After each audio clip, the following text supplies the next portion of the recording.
Assalamualaikum warahmatullahi wabarakatuh.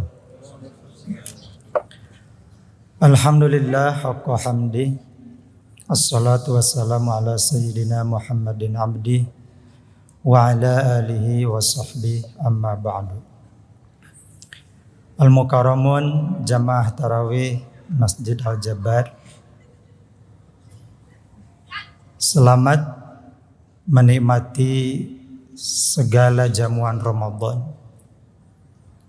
Insyaallah bapak-bapak, ibu-ibu, adik-adik dan anak-anak semua dengan menunaikan segenap ibadah Ramadan akan mendapatkan ampunan dari Allah, akan keluar dari Ramadan ini kembali kepada fitrah, menggondol kemenangan besar dan terbebas dari api neraka. Itaqun minan nar. Caranya simpel, yaitu tunaikan segala ibadah Ramadan itu dengan dua syarat. Satu, imanan, berbasis keimanan. Dua, ihtisaban, berorientasi keikhlasan dan introspeksi. Rasul bersabda, man shoma, siapa berpuasa, wa fi riwayatin man qoma, siapa menegakkan Ramadhan, pada bulan Ramadan, segala bentuk ibadah di bulan Ramadan, ghufira lahu ma taqaddama min dzambi. Hadis diriwayatkan Imam Bukhari, Imam Muslim secara muttafaq alaih. Dua, simpel. Kita puasa berbasis iman, berorientasi ikhlas. Kita sholat tarawih berdasar keimanan, penuh introspeksi. Kita tadarus, kita i'tikaf, kita laksanakan segenap ibadah Ramadan dengan imanan wahtisaban, insyaallah tercapai segala hikmah Ramadan. Untuk imanan saya kira sudah mengerti semua. Tetapi untuk ihtisaban perlu sedikit kita bahas. Ihtisaban dari kata hasiba artinya menghitung. Masuk pada wazan ifta'ala artinya berhitung. Puasa kita akan efektif melebur dosa-dosa kita bila dilaksanakan dengan penuh berhitung. Berhitung ini apa? Introspeksi, evaluasi diri, kalkulasi diri, refleksi diri. Pertama, apakah puasa saya ini benar-benar ikhlas karena Allah? Kita hitung keikhlasan kita. Kita timbang-timbang kemurnian saum kita semata-mata imanan lillahi ta'ala.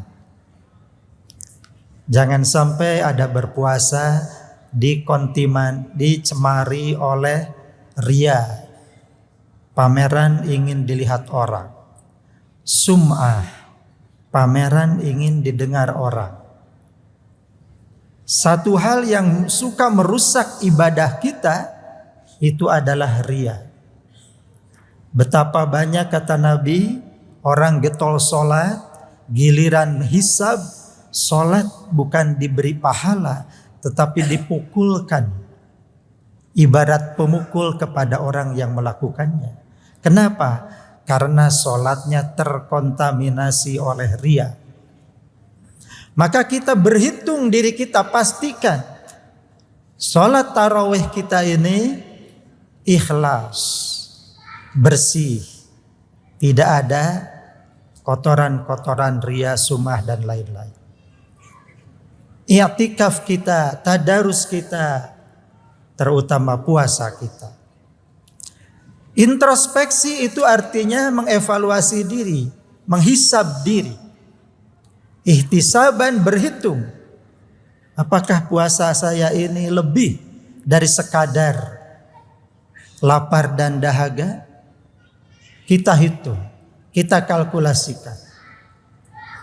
Apakah ketika saya merasakan lapar dan dahaga itu cukup kuat solidaritas saya kepada mereka yang lapar dan dahaga bukan karena puasa, bukan karena Ramadan, tapi itu keseharian mereka.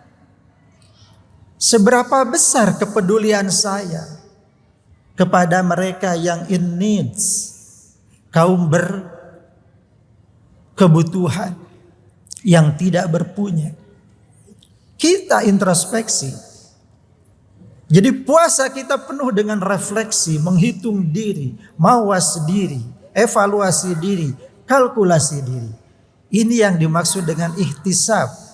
Oleh para ulama memang ihtisab ini sering diartikan ikhlas. Tetapi sebetulnya lebih dari itu, kembali kepada katanya, asal katanya. Jadi ihtisab itu berhitung. Kalau kita ini sudah 5 hari berpuasa, seberapa besar sih hikmah Ramadan yang sudah kita raih? Seberapa besar peningkatan kualitas diri kita selama 5 hari ini? Ya. Dan terus dievaluasi. Kalau kita sholat tarawih misalnya, kita evaluasi dari fikihnya. Bapak-bapak, ibu-ibu, tidak jarang orang sholat tarawih, tetapi dia tidak pernah memulai sholat tarawih. Kenapa? Karena sholat itu muftatahatun bitakbir. Sholat itu dibuka dengan takbiratul ihram. Tidak jarang di antara kita sholat tarawih, niatnya ada di dalam hati, tangannya berangkat, tetapi lisannya tidak bertakbir. Itu kehilangan satu rukun. Ya, lebih mementingkan mengangkat tangan daripada bertakbir. Padahal mengangkat tangan tidak dilakukan juga tidak apa-apa, karena itu hukumnya sunat. Tetapi bertakbir itu rukun sholat. Kalau kita sholat tanpa takbir, kehilangan satu rukun, sholatnya tidak jadi. Waduh, saya kemarin sering tarawih tidak takbir. Tidak takbir, gimana? Apakah percuma? Tidak.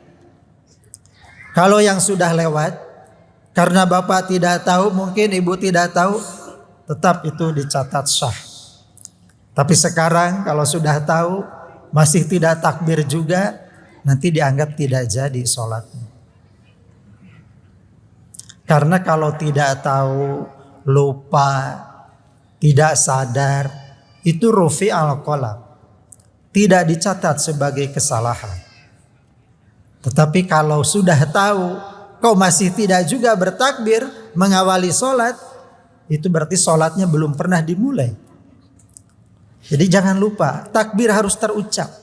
Oh, saya takbirnya dalam hati, tidak bisa.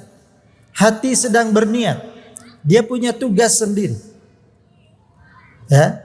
Jadi ada 3 kegiatan yang dilakukan secara muqtaronan bifa'li, dilakukan secara serempak.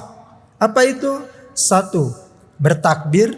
2, berniat. 3, berangkat tangan. Bertakbir, berniat, berangkat tangan. Itu berbarengan dilaksanakannya. Yang 2 rukun, yang 1 sunat hukumnya.